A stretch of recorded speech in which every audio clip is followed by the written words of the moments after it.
Kaj botruje zadnji Bitcoin rasti? In v ostalih novicah si bomo ogledali še.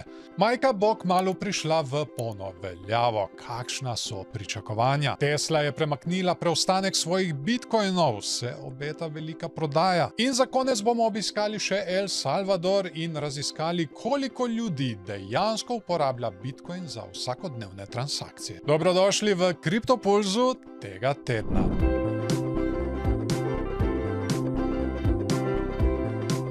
Cena bitcoina se je povzpela nad $65,000, kar je spodbudilo številne vlagatelje k razmišljanju, da bi lahko bitcoin še naprej rastel. Analitiki pravijo, da je preboj nad 63,000 pokazal, da bi lahko bitcoin nadaljeval svojo rast. V zadnjih tednih se je cena bitcoina dvignila za več kot 23%, kar kaže na močan trend rasti. Uspešna retestiranja podpornih nivojev, predvsem pri 63,000, potrjujejo, da ima bitcoin močno osnovo za nadaljnjo rast, pri čemer številni analitiki napovedujejo, da bi lahko kmalu dosegel 71,000. Pomembno je, da bitcoin ostane nad 200-dnevnim drsečim povprečjem, ki trenutno znaša 63,000, kar bo določilo prihodnje gibanje cene. Prav tako se je povečal interes institucionalnih vlagateljev, kar dodatno spodbuja rast trga. No, podrobneje in tudi vsak dan spremljamo ceno bitcoina in tudi ostalih kriptovalut v našem novem šovu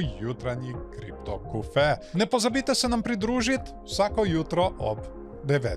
Evropska unija pripravlja zakon Majka, ki bo predstavljal prvo celovito regulacijo kriptovalut osredotočeno na stabilne kovance. Ta zakon bo vzpostavil jasna pravila o izdajanju, upravljanju rezerv in unovčevanju stabilnih kovancev. To bo povečalo stabilnost trga in zaščito potrošnikov, hkrati pa spodbujalo inovacije z večjo pravno gotovostjo. Majka bo postal globalni standard, ki bo vplival tudi na druga tržišča, saj bodo države iskale možnosti za uskladitev svojih zakonov. Vendar pa so nekateri strokovnjaki zaskrbljeni, da bo stroga implementacija Majka otežila poslovanje manjšim podjetjem. Kljub temu se večje evropske finančne institucije že pripravljajo na to regulacijo, saj razvijajo svoje digitalne storitve, kot je izdajanje stabilnih kovancev. Novo leto se vse bolj bliža in s tem tudi uveljavitev oziroma dokončna uveljavitev Majka. Če vas zanima morda kaj več, si lahko ogledate naš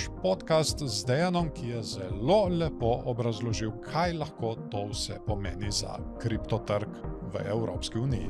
Hej, če so vam všeč naše novice do zdaj, dajte video všeček, komentirajte spodaj, kaj si mislite o njih in ne se pozabiti naročiti na naš kanal, da ne zamudite naslednje epizode. Tesla je premaknila skoraj vse svoje bitcoine v vrednosti $765 milijonov v neznane denarnice, kar je sprožilo špekulacije, da bi lahko podjetje kmalu prodalo svoje imetje. To je prvič po letu 2022, da je Tesla izvedla transakcijo z bitcoini. Podjetje je februarja 2021 vložilo $1,5 milijarde v bitcoin, nato pa je leta 2022 prodala večino svojega premoženja. Kljub temu Tesla še vedno velja za enega izmed največjih imetnikov bitcoina med javno trgovanimi podjetji. Mnogi ugibajo, da bi lahko ta poteza pomenila, da se Elon Musk pripravlja na prodajo preostalih bitcoinov, kar bi lahko vplivalo na trg. Vsekakor bo to zanimivo spremljati še naprej.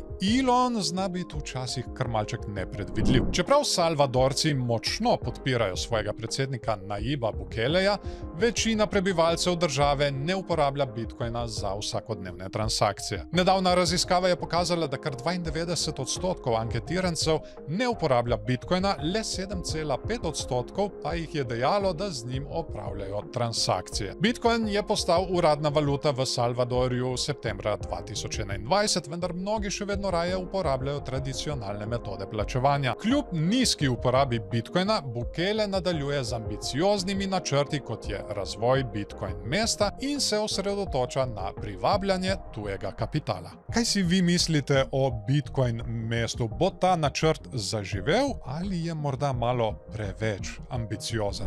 To bo tudi vse, kar se tiče novic za ta teden. Želim vam lep dan še naprej in se vidimo v naslednjem videu.